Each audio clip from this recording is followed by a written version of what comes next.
Hi, Greg here, your tea drinking hacker, with today's classic Caribbean tea called lemongrass tea. I happen to enjoy the taste of tea, but if you're into tea for health reasons, then lemongrass has to be a staple. It has natural antibiotics, fever suppressant, and more. Really good stuff.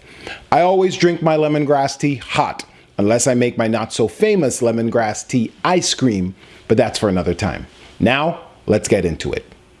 So, today we continue our discussion on WikiLeaks Vault 7.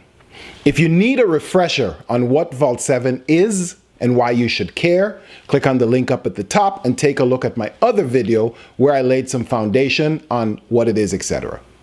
Today, Cisco, Apple, and Vault 7. Climbing deeper into Vault 7, we see a lot of effort was put into exploiting vulnerabilities in Cisco network infrastructure, probably because they're popular. We also saw the release of another batch of information by WikiLeaks called Dark Matter, where the supposedly CIA's embedded development branch made tools for exploiting vulnerabilities on Apple iPads, iPhones, and Macs. Key points here. 1. There were significant efforts in place not to only exploit Apple devices, but to gain persistence on them. This is important for several reasons. 1 being the persistence part. What is persistence? Persistence means even if the operating system, the software of the device is reinstalled, the malware remains. This is major. There were even whispers of entire batches of Apple shipments being intercepted, infected, and then sent on their way. Imagine getting a phone brand new out the box, already infected with malware.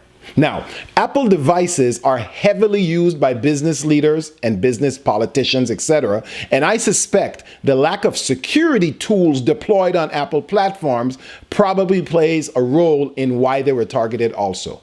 But that's a rhetorical thought. Regarding the Cisco vulnerabilities, several hundreds types of Cisco switches were impacted, and the possibility was there for traffic to be redirected, so data theft and spying. A quick final note on these two. Both Cisco and Apple have worked on fixes and have made public statements. Cisco did a very rapid tip to try to help their devices from continuing to be exploited like this, and I think they came out with some fixes and software stuff as well. Let me be clear. I don't think this is a case for a swipe at Cisco or Apple or any other vendor because their products were so heavily used that they will always be heavily targeted, not unlike what happened with Windows a few years back. Now, let's talk about cause and effect. What should be our posture? Me, as a professional in cybersecurity, since the infancy of this industry that I love so much, this year marks my 25th year working in cybersecurity, I've decided pointing the finger is futile, placing blame is useless. I decided to use this as an opportunity to make my customers more secure in spite of the information that was released. The fact of the matter is, cybersecurity and technology in general has built this environment and provided fertile soil for these types of attacks.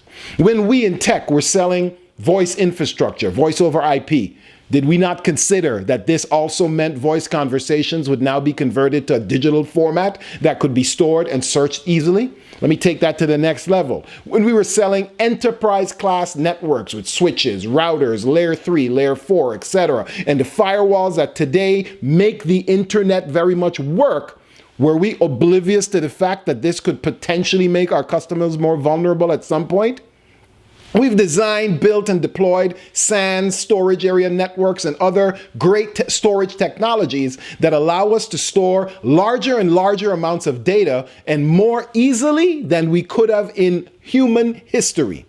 It never occurred to us in tech that when we were developing sophisticated database platforms, from SQL databases all the way to Hadoop data lakes, with the ability to store, index, and quickly search through petabytes of data, that this would one day maybe open the door for our data to be weaponized against us. And that's where I think we're at now.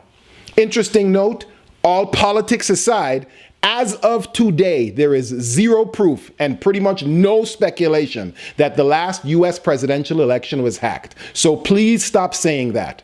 What did happen, and what is fairly obvious, was that our data was weaponized against us for the goal of influencing the election. Data leaked from a vulnerable email server all the way to crafted fake news articles were used to sway the public opinion. Our volumes of data and easy access to it caused us harm, regardless to who your candidate or choice was, because it continues to happen today, well after the election is over. So what should our posture be? In the sea change of technology, as changes in our corporate landscapes, our infrastructure, and our networks, and our servers, and our desktop computers happen, our security changes too. We've changed from security focused on the perimeter, to securing the endpoint, to micro-segmentation and software-defined networks, all the way to now protecting data in and around the cloud. Our approach to security has to mature. Since it's not practical to change security strategy every time our environment changes, or each time a new series of threats appear, we have to design security or architect it so that threat intelligence is shared from wherever the threat intelligence was gained. This has to happen across competitive borders. When a device or detects bad behavior, the rest of your environment should know immediately. Let me close on this question. Are you actively sharing threat intelligence between your security tools today? If yes, how are you doing it? Let's discuss down in the comments below. Until next time, Tea Drinking Hacker, I'm out. For more great content on cybersecurity, hacking, and tea, remember to click here to subscribe to Tea Drinking Hacker.